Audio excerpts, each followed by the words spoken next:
welcome to Wetpixel Live. My name's Adam Hanlon. I'm the editor of Wetpixel, and we'd like to thank Nauticam for sponsoring this episode. Nauticam do a huge range of wet contact optics, housings, ports, arms, and a wide variety of underwater accessories. Please head on over to nauticam.com to check them out. I'm joined today by our all-round underwater photography guru, Alex Mustard. Hello. Good morning, Alex. Well, you're supposed to bow down to me. I'm getting it all wrong. I'm not good at this guru stuff. We'll call you Yoda if you don't watch out. I'll try to get my sentences in the right order. Yeah. So with that in mind, I thought I'd ask Alex about teleconverters and specifically when. Actually, on the subject of Yoda, right. It's a visual joke. There was a great Star Wars joke going around on the internet this week saying, why was Star Wars films released in the orders 4, 5, 6, 1, 2, 3? And then it cuts to a picture of Yoda and he goes, "In charge of the running order was I." Yeah.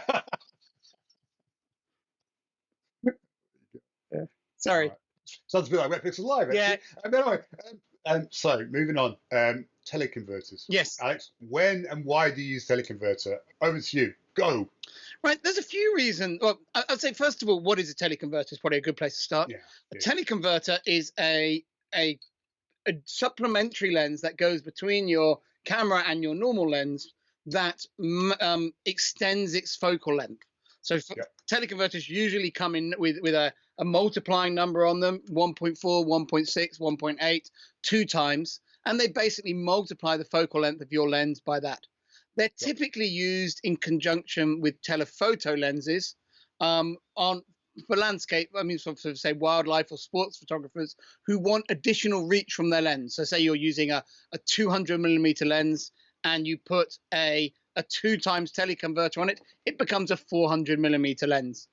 Yep. The downside of using a teleconverter is you do take away a bit of the optical quality, although they work very hard to make these as good as possible to work with the lenses. They also reduce the amount of light reaching the sensor. So that slows the autofocus down, is the main thing you'll see. It also gives you a less wide aperture lens, so you don't get as shallow a depth of field, but the extra magnification sort of gives you that as well. But it's just worth considering that. As an underwater photographer, we tend to use them in 2 ways, primarily with macro lenses, but also sometimes with wide angle lenses. So with a macro lens, the reason you might use one is to give your macro lens more lens power. So from the same distance away, you can photograph a smaller scene. Now, typically when shooting underwater, if we want to shoot a smaller scene, it's always better to get closer because you're then shooting through less water.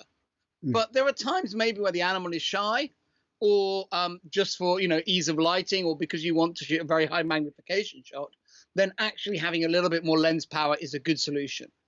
The other advantage of a teleconverter is it can lighten your load for travel. And what a lot of people like to use a teleconverter for is they can take one macro lens on a trip, use it sometimes with a teleconverter, sometimes without, and then they've got 2 lens options with only the weight of carrying 1 lens with them. So that can be another good use. I typically use teleconverters for subjects that are shyer. So I use them for more behavior photography. I also use them for capturing animals that I know I can't get near to. A great example of that, I would say, is that I teach a lot in the workshops are the yellow-headed jawfish with their eggs in their mouth. Yeah. You can go close to a yellow-headed jawfish with eggs in its mouth and photograph it, and it will sit in its burrow and you can get a nice tight frame of it. But what's a really great photo of one is to have the fish completely out of its burrow and then spitting its eggs out of its mouth, which they do every now and again in a behavior called churning, to show you the eggs. You won't get that shot by getting really close to the subject. You need to give it space to be relaxed. And that's where the teleconverter comes in, because in clear waters, clear tropical waters, you can just back off a little bit further and still get a nice frame-filling shot with the teleconverter. So that's their main use. The ones that we tend to use are either 1.4 times, 1.6 times, or 2 times teleconverters for that. This is a 2 times one. And I quite like traveling with this, and I'll use it so I can convert my 105mm macro lens into a 210mm macro lens. And I can just put this in the bag, and should I decide to have a slightly tighter view for a few days. Now, a longer lens underwater is harder to aim and harder to focus, but you can fill the frame more easily. So I really like using this lens for doing things like fish scale shots, so you can get a fish sideways on and get that. I like using Yeah. it for behavior, but it's harder to get that focus right. So it's a good subject. It's a good thing to work with for that. One of the things that we should probably mention, it's a little bit of a interspersed between the usage, is to make sure that whatever teleconverter you use is compatible with the lens that you're using. That's not a given. Yeah. So, well, I think we'll come on to that actually. So that's a very good segue into the wide angle. So this is a Nikon teleconverter, and Nikon make their teleconverters to very high optical standards, and they're designed around being used with their longer lenses. They don't always, in the information on their websites and things, they don't always list the full compatibility of them. And I use this one all the time with the Nikon 105mm lens, but I actually think in the official Nikon information, it says that you can't use this with a 105. Yeah, I've done hundreds of dives with it, so you clearly can. So it's well worth getting on the Wetpixel forums, asking people what they're using them with. This is a 2x, and the only concern I have of waving this one around is actually sometimes the less strong ones are more useful. It's just this is a bit bigger to wave around in front of you. So I would not necessarily think stronger is better with teleconverters. Often the weaker 1.4s, 1.3s, 1.6s, depending on the system you're using, are really good. Now, I think the other thing you can do with, sorry, just going back to compatibility, when you go to the shop to buy your lens, take your camera and the lens you plan to use it with, put them all together, and if it focuses in the shop, it's probably going to work. I mean, that's a good place to start. You're not seeing any quality, but at least you know that the actual autofocus is going to work. Sorry, moving on. Now, one of the reasons that we don't just own fancy Nikon ones or Canon ones or whatever brand you are is most of the ones designed to work with telephoto lenses, the front element of the teleconverter sticks out the front of the teleconverter. You can see it just sticking up there. And the problem is that limits what lenses you can attach this to, because one of the things you'll have ever seen if you've ever looked at one of your wide-angle lenses on the back of the lens is the back of the lens will stick out beyond the back of the lens, and so physically you can't attach this to a wide-angle lens because that sticks out. And the other time we use teleconverters as underwater photographers is with wide-angle lenses. However, we can't necessarily use the optically best ones. And we typically go to this one, which is a third-party teleconverter made by Kenko. This is a 1.4 times Kenko teleconverter.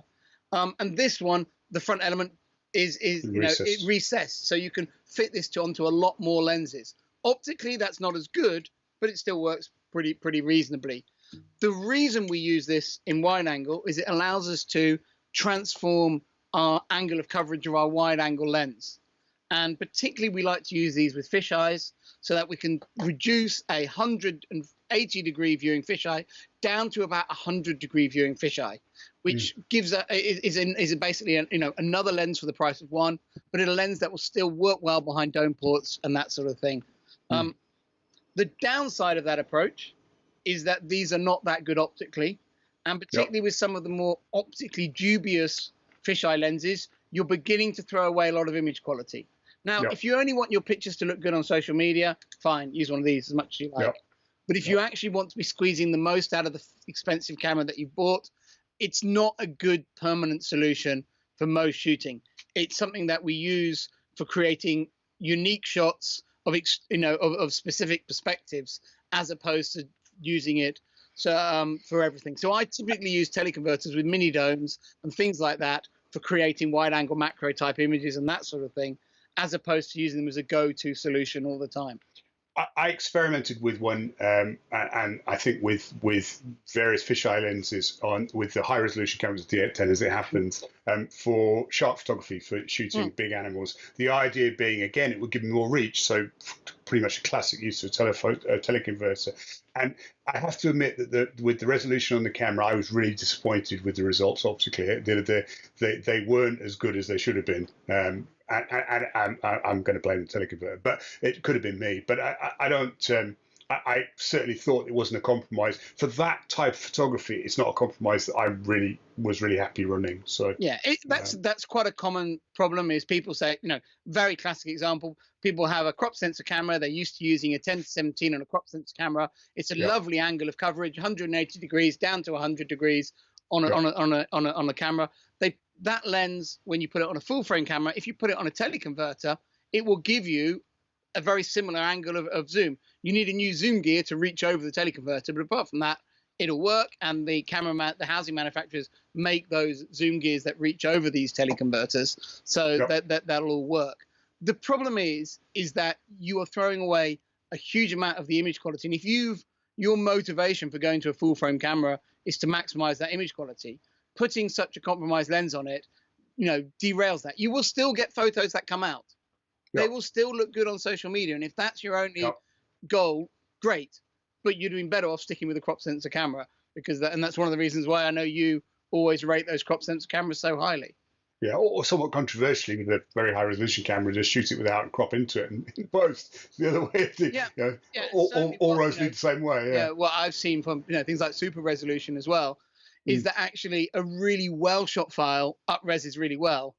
A crappily shot file is remains crappy and won't up-res. So and actually it will be a really interesting test actually to do a back-to-back with say a 8 to 15 mil uncropped or cropped in post compared to using a teleconverter on that same lens to get the same picture area, and then up-res the one that you cropped in the prime lens without the teleconverter, and to see what they produce. So they have a role for wide angle, but be very aware of them. A far better solution if you're a full frame photographer who wants that versatility of angle of coverage is actually to go down the wet lens route of WACPs and that sort of thing. So I own both. I find them both very useful to travel with. They're light, easy to keep in the bag.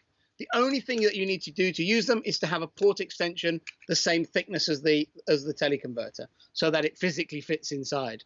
And the Kenko is about 15 mil or something like that. So I have a 15 mil port extension on my Subal and just stick that on whenever I use it, and that compensates for it compared to what I'm normally using. So they're very useful to travel with, very light to travel with, give you a very nice option.